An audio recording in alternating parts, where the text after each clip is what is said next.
Okay, so with all the news of the day out of the way, I think, kinda, sorta, let's get into the 98-99 season and the 1999 Stanley Cup champions, but there's something else I have to add. Okay, so I'll throw this in at the beginning. Kira messaged me and wants me to wish Justin happiness on his impending nuptials tomorrow, and I do so. And thanks for your continued viewing of my videos, and it's pretty fun to get that kind of a request. That kind of request is no problem at all. So yes, have a very happy wedding tomorrow, and I'm dressed in my best for you this day. One of my favorite Dallas jerseys. It's up there, but this is the one year that Dallas does it, and yet, of course, there's people already. His foot was in the crease. We'll get through it. The NHL goes to 6 divisions this year rather than 4, and division winners are guaranteed a spot in the postseason, which starts arguments already, because the Southeast is going to be the argument for a while. The Central, Detroit wins that at 43-32-7, followed by St. Louis at 37-32-13. Outside the playoffs, Chicago 29-41-12, and the Nashville Predators have now joined the NHL at 28-47-7, led by a coach who's kind of a good coach, Barry Trotz. Not a bad guy, who would coach Nashville for a while. So, yeah, the Nashville Predators come in 28 wins as an expansion team is very respectable. Stupid Vegas ruining it for everybody. The Pacific Division, Dallas wins it with 51-19-12 as their record. Of course, I'm kidding about Vegas. Phoenix is second at 39-31-12, followed by Anaheim 35-34-13. San Jose ekes their way into the playoffs with a 31-33-18 record, and the Kings missed the playoffs at 32-45-5. So you've got California, Arizona, and Texas comprising the Pacific Division. Even though the Texas is kind of on the Atlantic side of things, but that's okay. The Northwest is led by Colorado at 44-28-10. The Oilers 33-37-12 make the playoffs ahead of Calgary at 30-40-12. And the hapless, horrible, awful, just absolutely bottom-feeding Canucks at 23-47-12. It's a really rough time to be a Canucks fan at this point.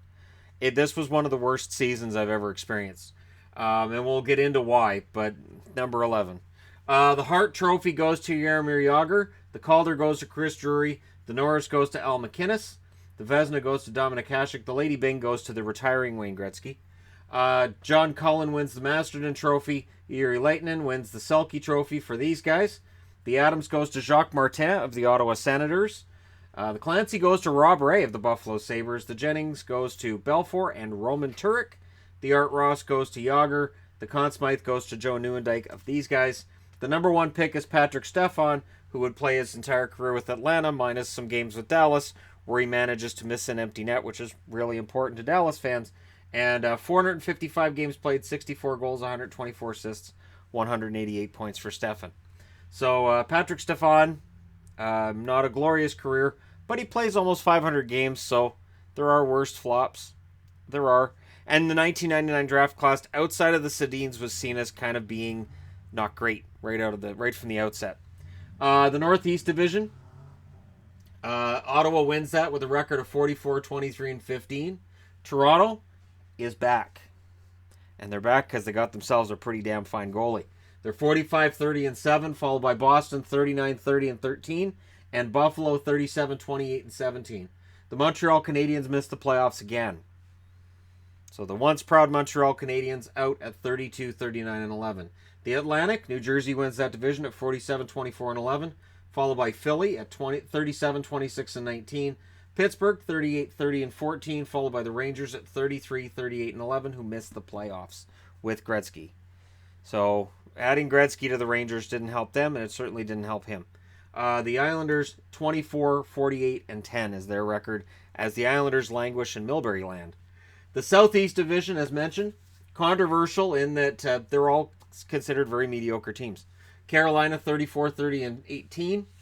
They had 9,000 seated in their arena. They'd had 8,000 the year before, so I guess that's an upgrade. Florida 30-34-18, followed by the Capitals at 31-45-6, followed by Tampa at 19-54-9. Michael Jordan has yet to save the Tampa Bay Lightning. April 6, 1999, Wayne Gretzky at the end of the season retires, which everybody knew he would. And why not? The number 99 retired in 99, and then the entire NHL says nobody will wear 99 again. Makes sense. July 3rd of 1998, however, Brett Hull signs in Dallas. Carolina, July 13th of 1998, signs Ron Francis. July 15th of 1998, the Toronto Maple Leafs sign Curtis Joseph. And how good was Cujo? Cujo got on the cover of the Hockey News that year after. And here's Alexei Yashin. It says, Senators seeking postseason success. Spoiler alert. I have always laughed at that cover. I've always thought that cover was kind of funny. So yeah, that happened. And then January 17th of 1999, Bure is traded to Florida. Florida gives us Jovanovski, which is a fantastic deal. Jovanovski 1-for-1 for Bure. Considering how long Bure played after this and then how long Jovanovski played after this, I would say that's a fair trade. The funny part is that Dave Gagne was included in the deal, which Burke insisted on Gagne, believed in Dave Gagne. And then Gagne plays about 30 games for Vancouver and he's out of town. February 10th, 1999, Russ Courtnall plays his 1,000th game, meaning that Jeff and Russ are the first brothers in NHL history to both play 1,000 games. So that's an interesting little tidbit, and I'm pretty sure that the Sedins are now brothers who both played 1,000 games, but the Courtnalls were first. Your first team All-Stars that year, Forsberg at center, Yager on the right wing, Correa on the left wing, McInnes and Lidstrom on the blue line, Hasek in goal. Your second team All-Stars, Alexei Yashin is your second team All-Star. And this is where, when the Islanders go out and get Yashin, this is what they're hoping they're getting.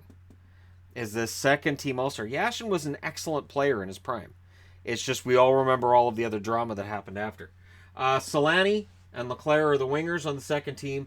Bourque and Desjardins on the second team defense. And Byron Dafoe for the Boston Bruins is the second team goalie. And it's funny because Dafoe was actually excellent at that point in time.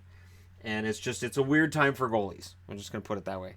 We had Jim Carrey on the board a couple days ago. Now we got Dafoe. It's a weird time for goalies. So all of this said and done, we get to the playoffs.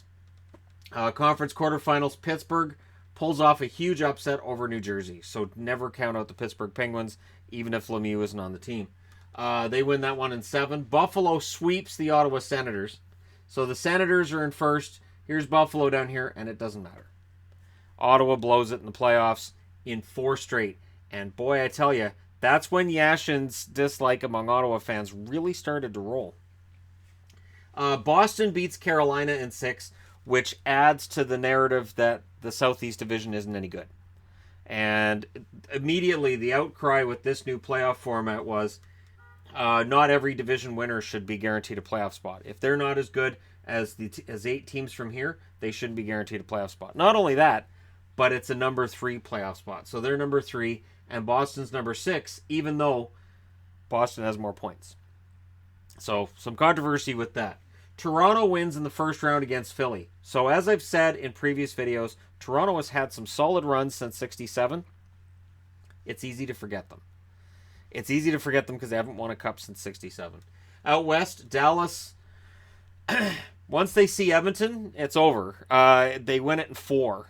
And I remember that series being one of my favorite series ever because Dallas got revenge in a way that teams just don't these days. Colorado beats San Jose in 6. Detroit beats Anaheim in 4. And Anaheim would get revenge for that at some point, but not yet. St. Louis takes out the Phoenix Coyotes in 7. At this point, I'm full on cheering for Phoenix because they're an underdog story and I want to see them do something. And St. Louis beats them in 7. So frustrating time when I'm trying to cheer for Phoenix. And they're making it so difficult. In the conference semifinals, Toronto knocks out Pittsburgh in 6. You want to talk about some hype. That year, Toronto, their first in the East, their first year in the East, and they take out the Pittsburgh Penguins. And the optics of that are pretty fantastic. Yager is still there. And then Buffalo knocks out Boston in 6. So the idea is, well, we're going to have somebody new in the Stanley Cup final.